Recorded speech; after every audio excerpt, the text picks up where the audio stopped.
उत्तर भारत की पहाड़ियों के बीच जहां सड़कें खत्म होती हैं और जंगल शुरू होते हैं, वहां एक छोटा सा कस्बा था, काला पत्थर। वो जगह किसी पुराने नक्शे पर तो दिखती थी, पर अब कोई वहां जाने की हिम्मत नहीं करता था। हर पेड़ टेढ़ा सा झुका हुआ था, जैसे कुछ छुपा रहा हो। रात में वहां चांद की रोशनी भी अजीब लगती थी, धुंधलेपन में पीली और बेजान। गांव के लोग मानते थे कि वहां एक बुराई दबी हुई है जो कई सालों पहले जग चुकी थी और अब भी जिंदा है। उस कस्बे के बीचों बीच खड़ी थी एक पुरानी टूटी हुई इमारत, सेंट हेलेनाज ऑर्फन्स। उसके आसपास हमेशा धुंध रहती थी। दिन में भी वहां अंधेरा महसूस होता था, जैसे किसी ने सूरज की रोशनी को रोक दिया हो। उस ऑर्फनेज में 6 बच्चे रहते थे। आरव, जोया, रिमी, नीरज, विवेक और छोटा कबीर। हर एक बच्चा अलग कहानी लेकर वहां आया था। कोई रेलवे ट्रैक के पास मिला, कोई जंगल के बीच में, और कुछ ऐसे जिनका कोई अतीत ही नहीं मिला। कहते हैं ऑर्फनेज में जितने बच्चे आते उतने कुछ सालों बाद गायब भी हो जाते।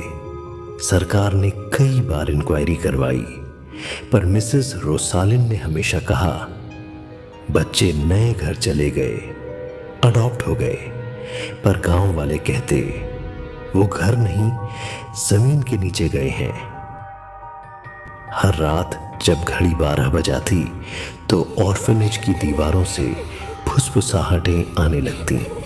कभी कोई गाना, कभी किसी बच्चे की हंसी, कभी किसी की धीमी रोने की आवाज।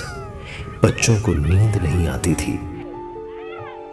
कभी खिड़की से दिखता कोई छाया दीवार पर चढ़ती है और अचानक गायब हो जाती है। एक रात रिमी ने अपने बिस्तर के नीचे किसी को सांस लेते सुना। जब उसने झांका, वहां कुछ नहीं था, पर सुबह उसके तकिए के पास किसी के बालों का गुच्छा पड़ा था। मिसेस रोसालिन शायद 50 के आसपास की थीं।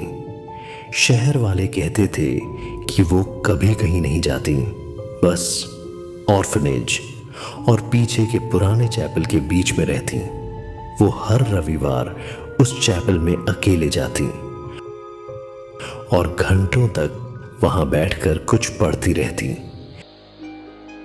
एक बार जोया ने देखा कि वो चैपल की दीवार पर खून से कुछ लिख रही थी। लाल रंग, धुआं उठता हुआ, और उनके होठों पर कोई मंत्र। जब जोया ने पूछा, मैम आप क्या लिख रही हैं? वो बोली, बच्चों को सुरक्षित रखने के लिए। उनसे किससे? वो बस मुस्कुरा दी।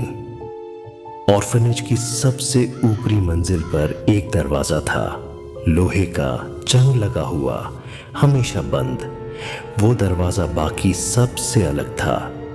उसके ऊपर किसी ने कुछ उकेरा हुआ था, पुरानी लैटिन भाषा में, जिसे कोई नहीं पढ़ पाता। एक दिन बच्चों की क्यूरियोसिटी बढ़ गई। आरव, जो सबसे हिम्मती था, बोला, अगर वहां कुछ बुरा नहीं है तो हमें क्यों रोका जाता है?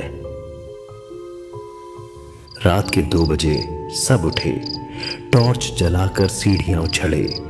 जैसे जैसे वो ऊपर पहुंचे, हवा भारी होती गई। हर सीढ़ी पर लकड़ी ऐसे चरमराई जैसे कोई नीचे उतर रहा हो। दरवाजे तक पहुंचते ही टॉर्च अपने आप बंद हो गई। फिर अचानक थक, अंदर से कोई आवाज आई, किसी के कदमों जैसी।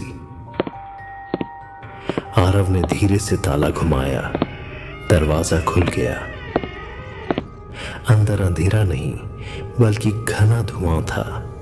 उस कमरे की हवा ठंडी नहीं, जमी हुई थी। दीवारों पर बच्चों की पुरानी तस्वीरें थीं। टेबल पर एक डायरी थी। इलेना रोसालिन 1972। आरव ने धीरे धीरे पढ़ना शुरू किया। मैंने बच्चों को बचाने की कोशिश की थी। यहाँ की भूमि श्रापित है। इस ऑर्फनेज के नीचे एक पुराना कब्रिस्तान है जहाँ उन बच्चों को दफनाया गया था जो कभी पैदा ही नहीं हुए। मैंने उनकी आत्माओं से शांति की बात की, पर उन्होंने मुझे श्राप दिया। अब यहाँ कोई बच्चा चैन से नहीं रहेगा। नीचे एक पंक्ति गहरी स्याही में लिखी थी, अगर कोई इस दरवाजे को खोलेगा तो वो वापस उन्हें जगाएगा।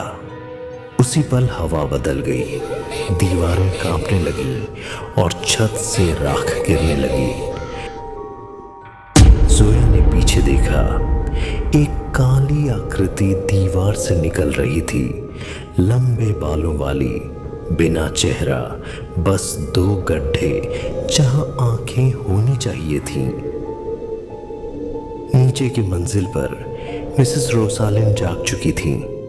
वो चैपल की ओर भागी, मोमबत्तियां जलाईं और वही मंत्र पढ़ने लगी जो हर रविवार बोलती थीं। पर इस बार हवा में आवाज आई, तुमने हमें फिर से बुलाया। दरवाजे अपने आप खुल गए। बच्चे नीचे भागे, पर हर रास्ता अब बदल चुका था।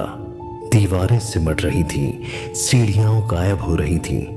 हर कोने से बच्चों की हंसी गूंज रही थी, वो बच्चे जो कभी अडॉप्ट नहीं हुए थे। रिमी ने चैपल में देखा, मिसेस रोसालिन जमीन पर गिर चुकी थीं। उनकी आंखें खुली थीं और उनकी जुबान पर राख थी। दीवारों पर लिखा था, वो लौट आए हैं। ऑर्फनेज के ऊपर बिजली गिरने जैसी आवाज आई। पूरा आसमान लाल हो गया, कांच टूटे, दीवारें फटी और एक साया पूरे ऑर्फनेज में फैल गया। बच्चे एक एक कर गायब होने लगे। किसी की चीख, किसी की हंसी और फिर सिर्फ सन्नाटा। सुबह जब गांव वाले पहुंचे तो इमारत पूरी जल बन चुकी थी, पर राख के बीच 6 छोटी कुर्सियां रखी थीं। हर कुर्सी पर एक जला हुआ खिलौना और उनके बीच में मिसेस रोसालिन की राख और उनके पास खुली हुई डायरी। अब वो मेरे नहीं, मैं उनकी हूं। 25 साल बाद एक जर्नलिस्ट शहर आई। उसका नाम था अनन्या। वो ऑर्फनेज की सच्चाई जानने आई थी। वो जर्जर जगह के अंदर गई और वहां उसने देखा कि दीवारें अब भी गर्म थीं, जैसे कल ही वहां आग लगी हो। उसने चैपल में कदम रखा और वहां वही डायरी पड़ी थी। एक नया पन्ना खुला हुआ, उस पर लिखा था, स्वागत है अनन्या, हम फिर से पूरे हो गए हैं। उसी पल चैपल की घंटी खुद बज उठी और दरवाजा बंद हो गया।